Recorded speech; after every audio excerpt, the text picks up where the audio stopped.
Ayan, ganito ang aking garden. Ganyan ang ginawa ko. Nilagyan ko sila ng kulambo. Ayan. Tapos, sadly, may nakita akong, ayan, bagong namaalam. Ang aking green smile. Ayan, ang ganda-ganda pa naman na to, oh. Ayan, oh, naging ganyan na siya. Hindi ko naman siya dinidiligan. Ayan, ang itim. I think nag-rot ito. Ayan, no, nag-rot nga, nag-stem rot siya. Kahit hindi naman natin siya inaano. Ayan, parang kaibigan mo. Kahit hindi inaano, matampuhin. Ayan, ito ang isa pa rin na casualties. Ito yung Agaboyd's lipstick. Ayan, ito na siya ngayon. Ito yung profile ko sa aking channel. Tapos, ayan, ito na siya ngayon. Talagang hindi na siya naka-survive. Ganyan talaga, may mga nangiiwan talaga. Ito ang aking ruby dito na ayan, okay pa naman siya, di ba? Ayan, lumalaban pa rin at ang ganda na ng kanyang color. Ito na yung mga bago kong succulent. Ayan, dito ko na sila nilagay.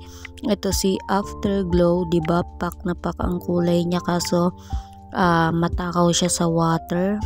Nilagay ko na sila dito kasi maganda yung ano dito, morning sun. Ayan, maganda yung natatanggap nila ditong araw kasi morning sun hanggang 10. Ayan, nilagyan ko sila ng kulambo para hindi masyadong masakit yung tumama sa kanilang araw. Ito si avocado cream.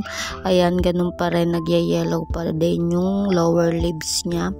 Tapos, ayan si Opalina, tapos si Kulot.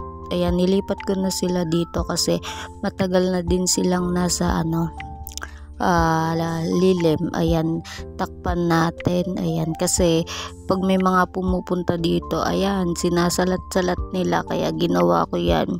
Hinarangan ko talaga para hindi nila mahawakan. Nausog siguro yung isa ko na yun. Ayan.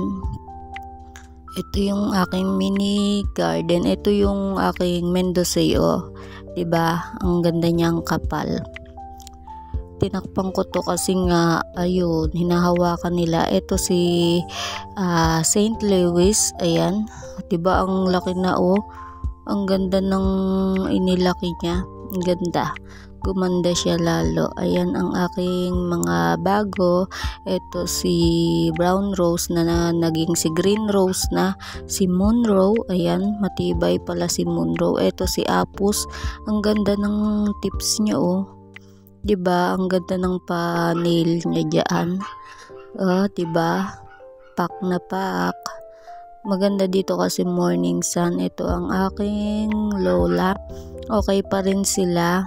Wala pa sa kanilang namamaalap sa mga bago kong tinanim at bago kong mga alaga. Diba ang ganda-ganda pa nila? Ang aking madiba, okay pa rin sila. Maganda dito at morning sun lang yung kanilang natatanggap. Tapos, ito yung aking madiba na sunburn. Ayan, o, okay na siya. Yehey! Nakasurvive siya. Yung sa pinaka-crown niya, ayan, o, may bago nang tumutubo. Ayan, nakasurvive. Tapos, ito ang aking Hoya Keriai na heart. Ayan, o, may bago siyang leaves. Ayan yung bago niyang leaves, yung mas malaki na yan. Bali 6 na sila. Tapos ayun, meron pa ulit pa suloy. Ayan, ang ganda na ito talaga. Ito talaga ang aking favorite. Diba, ang ganda kasi ng shape niya. Si Hakuhu, ayan, okay pa rin naman sila. At nagsusurvive pa sila. Ayan, ang ganda talaga ni Afterglow. Pero usog. Diba, pak na pak. Ito ang aking pangalan na to, nakakalimutan ko na. Ayan, hindi na siya stress, si Bloody Maria. Ayan, okay na sila. Si aking Blade Runner.